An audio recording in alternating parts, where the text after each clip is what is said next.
Thanks, Joanne.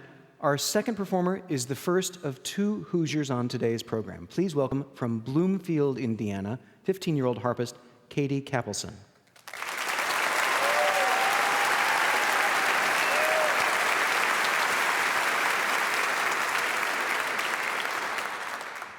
So, Katie, where is Bloomfield?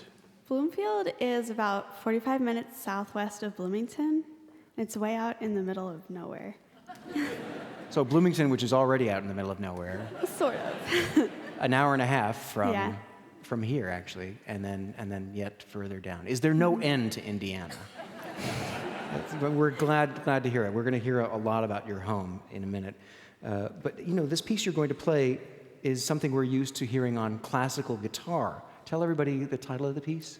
Well, I'm going to be playing a piece called Asturias by Isaac Albeniz, but Asturias makes use of a very special effect on the harp known as près de la table, which is known in English as playing near the soundboard of the harp.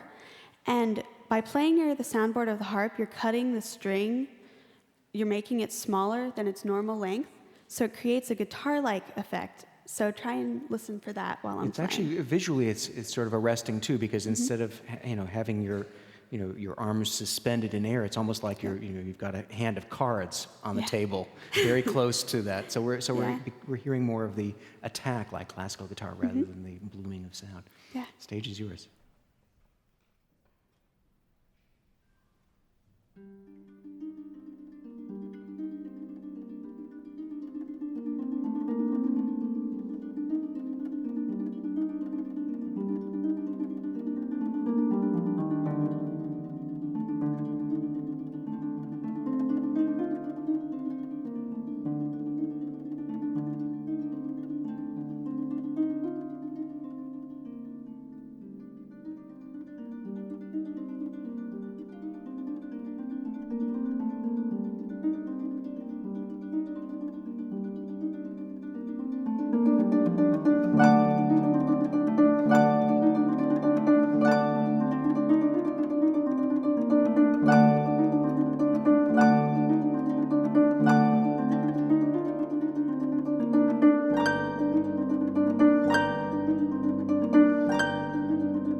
Katherine Kapelsohn, 15 years old, a harpist from Bloomfield, Indiana, playing Isaac Albeniz Asturias from Suite Española.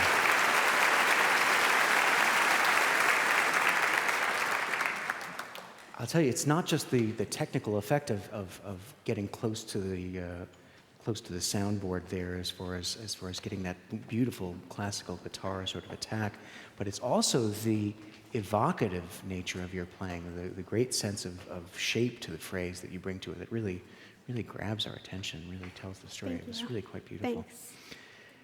Katie, this is what an average day in your life sounds like.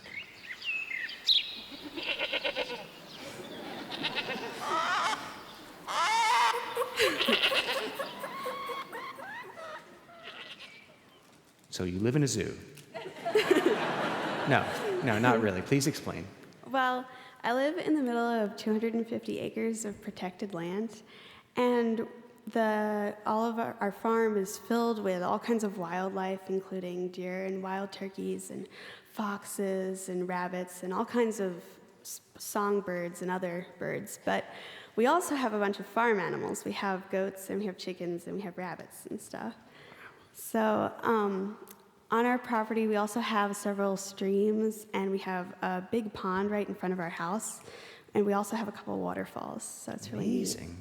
Your mom says you were totally determined to get these goats that you have. Is that true?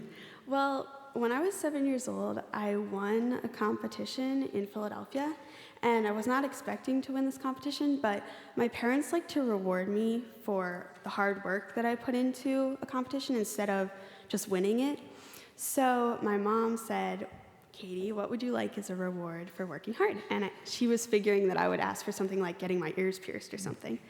But I said, Mom, I really want a goat. And she was like, okay, well, I don't think that'll really work because our neighbors at the time were complaining because This is in Philadelphia where you were it was in Pennsylvania. And you had what in your backyard? We had free-range chickens, and so our neighbors didn't really like that. So she said, well, a goat is definitely not going to work. No. So when we signed the papers for our farm in Indiana, I said, hey, Mom, you owe me a goat. So Definitely. Yeah. So you get two, Nan and Daisy. And are they like, they're like pets? They like follow you around? They're like puppies. If you go around the corner, what do? They start bleeding. They start crying. And, Yeah, they where cry. Where are you? Oh, Yeah. it's so sweet. I know your love of animals has brought you to volunteer at a veterinary clinic nearby. What do you get to do there? I mean, are you just cleaning out cages, or are you doing stuff? Well, I do a lot of stuff like cleaning out cages and walking dogs, but I also have gotten to witness a bunch of life-changing things at the veterinary clinic, and I have gotten to assist and observe numerous surgeries, including tumor and mass removals, as well as like inserting rods into the broken femurs of dogs and stuff. Wow. So that was really, really So interesting. you're really there, and you look excited about it, not grossed out by it. So that might be something you might do. I know you're not just interested in animal well-being, you're very engaged in human well-being as well. Yeah, I'm really into music therapy, and this passion was started by my second harp teacher. Her name is Sarah Jane Williams, and her focus in the harp world was on bringing the harp to nursing homes to use its healing powers through music therapy. And so she really got me started with bringing my harp to the nursing homes, and I would bring my harp from room to room to the elderly patients who couldn't get out of their rooms. So instead of just bringing my harp to the auditorium where tons of people could listen to it, I brought it from room to room for the people who really needed the music the most. And I found that harp is really a refuge for me, and through music therapy, it can be a refuge for others as well. For others, I mean, you're because there's a whole universe of expression in what you do on the harp, and it completely would open up a world to somebody shut in, and it's so wonderful of you to do that, and I'm sure it's a great source of solace to all that you play for. I know it was a great pleasure for us to hear you. Thank you. Thank you, Katie. Katherine Kapelsohn, 15 years old, from Bloomfield, Indiana.